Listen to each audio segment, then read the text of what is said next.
Finally have something to talk about, and it is Black Ops 6. So we got the launch comms multiplayer intel, and this is just a preview. They're going to have multiple over the next couple weeks. Tons of info in here. We'll go ahead and breeze through the important parts. One thing I did want to go ahead and kind of show you, this blog 1 is currently what we're looking at. We'll have blog 2, which will be the zombie stuff, blog 3, which will be the weapons stuff, and then we're going to get the gear up part, kind of how all that part works, and then we get the progression part. This is just 1 of 5, and we'll continue to go ahead and kind of cover them as they come through.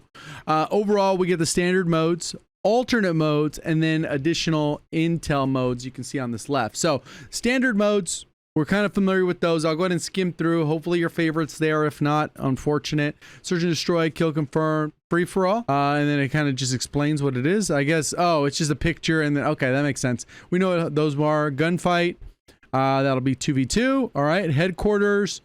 There it is. Kill order, which I wasn't really a big fan of. Control, that's back. And then alternate modes.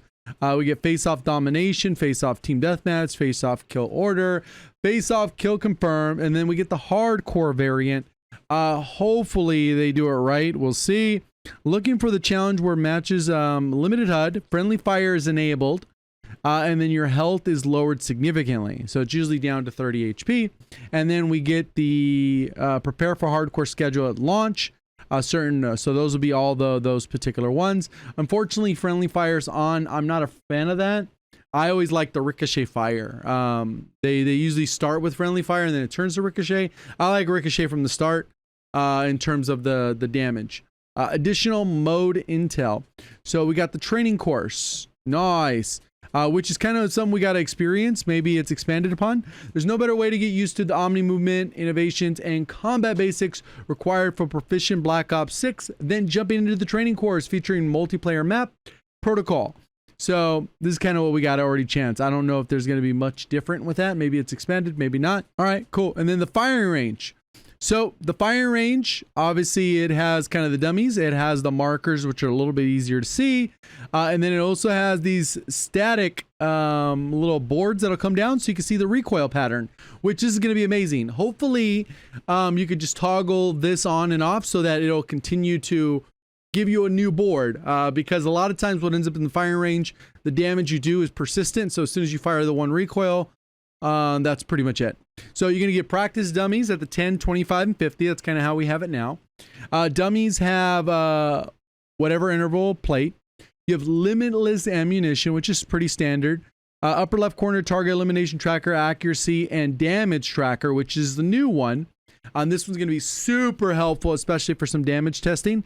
We'll still have to get a little bit more of the distance. That doesn't solve all the problem when it comes to testing, because if something's at like 28 meters, well, obviously, if it drops off twice between a distance, we'll have to have the specific one. So that'll still need to be done in game, at least when it comes to Warzone. A toggle feature allows you to optionally activate a moving target dummy or recoil metal plate, which is the one we're seeing there on screen.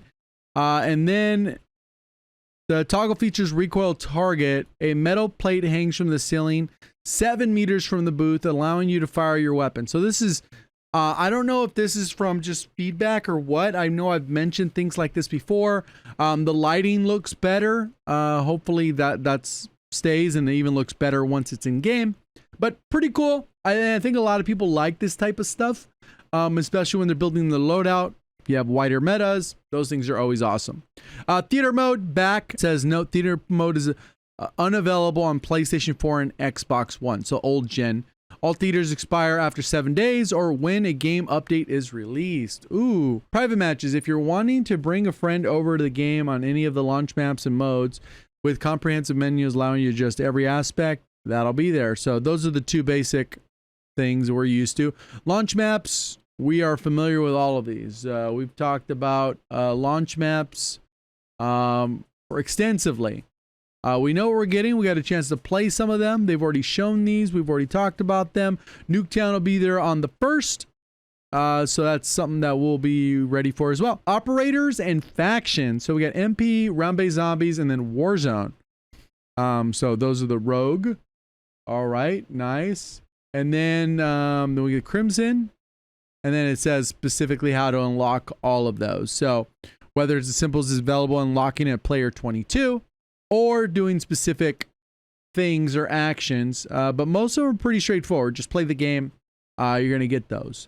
They don't really look like they have any tied to the campaign. And then it has like a little note describing each one. So we won't spend too much time on that, as it is not a... There it is. So we made it to the end. I try to keep that as quick as possible. I think the zombies one will be cool because we'll talk about the Liberty Falls changes that they already had planned, but finally made it into the game, but not at COD Next. And then we're going to get the weapons one. This one will be pretty interesting because what innovations across the gunsmith? I am interested in that, obviously. And then we got gear up, ensure you're fully equipped. Black Ops 6 launch. Equipment, perks, combat specialties, wild cards, and score streaks. Pretty sure they probably nerf some stuff, balance some stuff out, and then progression, which is kind of what it is for a lot of people. They want to go for the Master Prestige. Classic Prestige will be available, as well as the Rewards Calling Card Reticle Challenges, which glad those are back, and the Mastery Badge Challenges, and then Weapon Camo System. Ooh, we might be able to get some prep on that so we can get some spreadsheets for our checklist. So looking forward to the next one. See you there. Appreciate all the support. Thank you for watching as always. Have a great day.